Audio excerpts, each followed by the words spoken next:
Une équipe de la garde côtière a trouvé une étrange sphère verte flottant dans l'océan.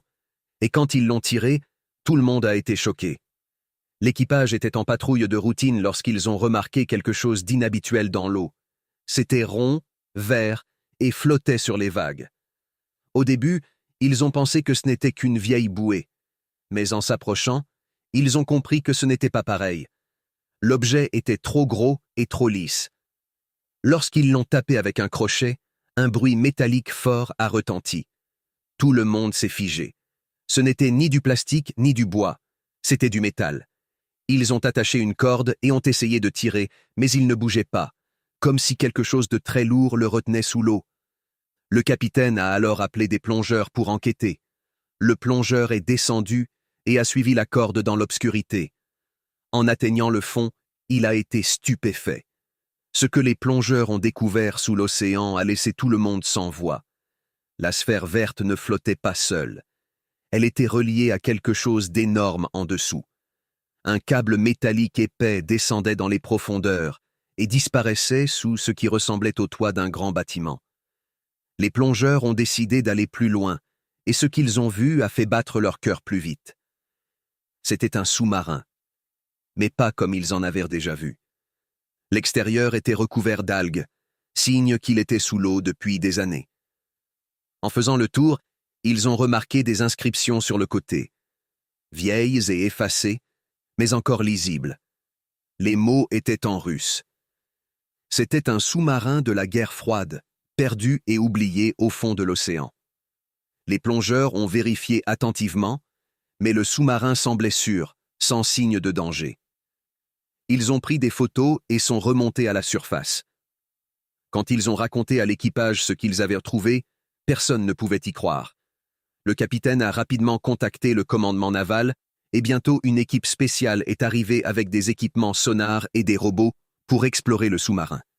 Grâce aux robots, ils ont découvert qu'il était là depuis plus de 40 ans. La trappe était scellée, mais il n'y avait aucune radiation, donc c'était sûr. Les historiens ont déterminé qu'il s'agissait d'un sous-marin soviétique disparu en 1981. L'équipage n'a jamais été retrouvé et le sous-marin était considéré comme perdu à jamais. Pendant des années, personne ne savait ce qu'il était advenu. Certains pensaient qu'il avait échoué lors d'une mission secrète, tandis que d'autres soupçonnaient une panne mécanique. Cette découverte a déclenché une enquête internationale. Les responsables de la marine russe ont été contactés et des discussions ont commencé pour décider de la suite. Fallait-il remonter le sous-marin ou le laisser là où il était? Des archéologues marins ont étudié son état et ont constaté qu'il était étonnamment bien préservé. Le froid des profondeurs avait aidé à le protéger mieux que prévu. Des échantillons ADN ont même été prélevés auprès des familles des marins disparus pour vérifier s'il restait des traces à l'intérieur. La nouvelle de la découverte s'est rapidement répandue et les gens étaient fascinés. Des cinéastes ont voulu documenter le sous-marin. Finalement, la marine a décidé de le laisser sur place et de le protéger, pour honorer l'équipage qui n'est jamais revenu. Une petite cérémonie a eu lieu au-dessus du sous-marin, avec des officiers américains et russes rendant hommage. Les familles ont enfin su où se trouvèrent leurs proches pendant toutes ces années. L'équipe de la garde côtière qui a découvert le sous-marin a été félicitée pour cette incroyable trouvaille. Ce qui avait commencé comme une patrouille normale est devenu l'une des plus grandes découvertes sous-marines depuis des années, tout ça parce qu'ils ont décidé d'examiner une étrange sphère verte flottant dans l'océan.